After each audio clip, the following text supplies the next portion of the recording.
This colorful fly is a red-tailed soft hackle, and you may have heard the tail referred to by another name out there, but it's a great early winter trout pattern. It can be stripped under the surface like an emerger or fished with a little weight and under an indicator.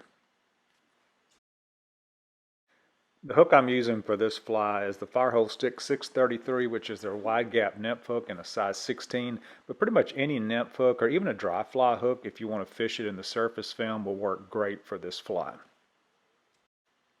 I'm using UTC 70 denier thread in red, and I start my thread about a hook eye length behind the hook eye, and that space will be the space that I'll tie the partridge feather in later in the fly. And I make touching wraps to form a nice thread base all the way back to the bend of the hook, which on this hook is about where the barb would be if this were a barbed hook.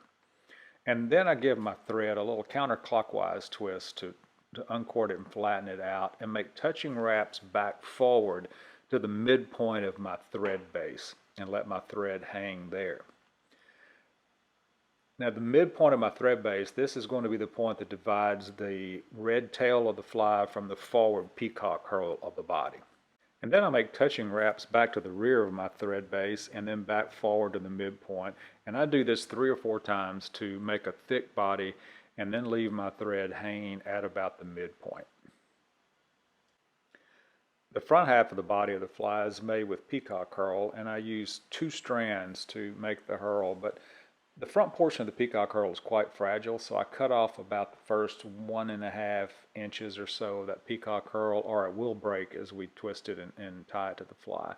I give my bobbin a quick counterclockwise twist so the thread will jump to the rear, and then take a couple of loose wraps and tie down the front of the peacock hurl and make sure it doesn't extend past the front of my thread base and leave my thread hanging there.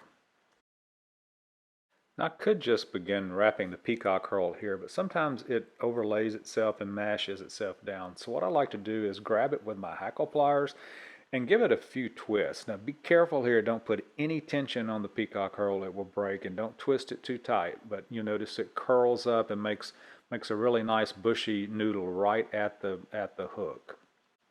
And I begin making touching wraps with the peacock hurl forward toward my thread, and being careful not to put too much tension on it.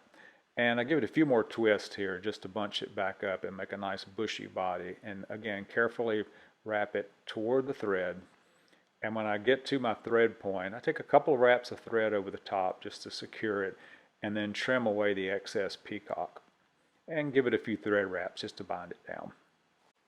The hackle of the fly is formed from 1 partridge feather, and I begin preparing it by stripping all the fuzzies from the bottom, and I apologize for being out of the camera here. And once all those fuzzies are stripped away, I need to prepare the tip for tie-in. And on a small feather like this, what I really like to do is grab the front part of that feather with hackle pliers so I can more easily hold the small feather. So just into the front portion of the feather, the tip of the feather, I grab with my hackle pliers and then very gently with my thumb and forefinger stroke those fibers back. Not too hard or they'll definitely pull out. This is a very delicate feather. Holding the feather fibers between my thumb and forefinger, I remove the hackle pliers and take my scissors and trim back the tip until just a tiny triangle is left, and that will form my tie-in point. So I place this small triangle tie-in point of my feather just in front of the body and tie it in with a few wraps of my thread, binding it down in that space behind the hook eye, and leave my thread hanging there just behind the eye of the hook. Now carefully grab the stem of the feather with hackle pliers and don't pull very hard at all because it's a very delicate feather and that stem will easily break.